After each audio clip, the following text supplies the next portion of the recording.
Alors, certains ont remarqué que j'avais laissé pousser ma moustache, et ça pose la question du puzzle, en fait. Hein.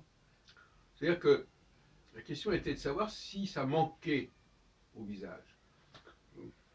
Et c'est une question intéressante sur le plan épistémologique, de découvrir que dans un texte, il manque quelque chose. Il y a un élément qui fait défaut. Et je me suis dit que peut-être, finalement, cette moustache manquait quelque part à la structure de mon visage. Alors, pour parler je continue sur le manque.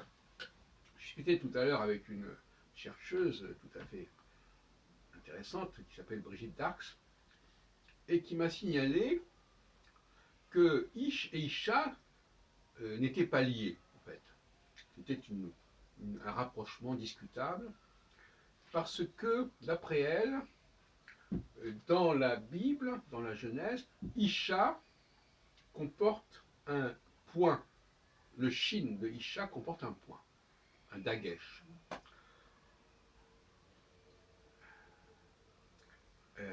Et effectivement, bon, normalement, le shin n'est pas une lettre double, enfin bon, en tout cas. Alors, c'est un dagesh ou un accent, comme on a en français, quand on dit par exemple la forêt, ça s'écrivait autre part forest, alors ça donnait forestier. Et bien là, le shin, le point du shin renverrait à on qui aurait précédé le shin. Donc il faudrait dire insha. Et insha, ça renvoie à Enoch. Enoch, l'homme, etc. en hébreu. Et par conséquent, Isha, c'est une abréviation de Insha. Il y a le Nun qui aurait disparu et qui serait resté à partir du point sur le Shin, dans le Shin, à l'intérieur du Shin.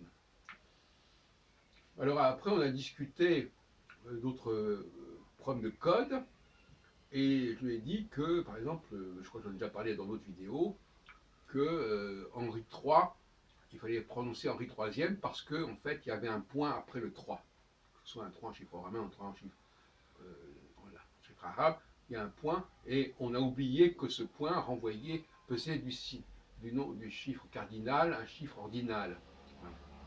Donc effectivement, la question du manque, un élément qui manque dans un visage, qui manque ou qui n'est plus compris comme tel, on ne sait plus à quoi ça renvoie, on ne sait plus si c'est un élément de l'ensemble qu'il faut rajouter, et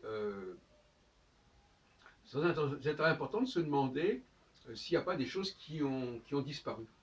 Et puis alors, pour terminer cette conversation comme ça, cette petite causerie, euh, Brigitte donc Darx m'a parlé de la condition des Hébreux en Égypte.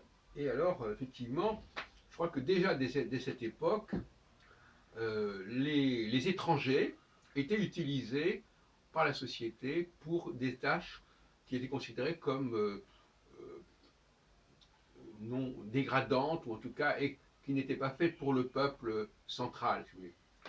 Et je crois que c'est intéressant, cette idée qui existe toujours aujourd'hui, c'est que les immigrés, ils ont une fonction à condition qu'ils s'occupent de tâches que le peuple souche, en quelque sorte, n'est pas censé réaliser, dont il n'est pas censé s'occuper.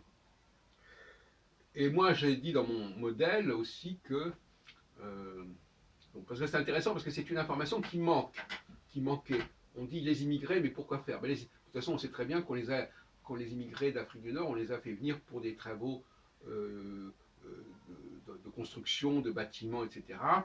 Et on sait très bien aujourd'hui qu'il y a beaucoup d'activités que les Français de souche ne veulent pas faire et qu'on fait faire par des étrangers.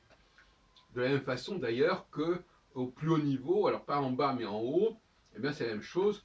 Il y a des tâches qui sont réservées, qu'on préfère des tâches de direction cette fois-ci, au plus haut niveau au contraire, qui auraient tendance à vouloir attribuer à des étrangers également. Ce n'est pas les mêmes étrangers, mais ça peut jouer aussi dans le sens.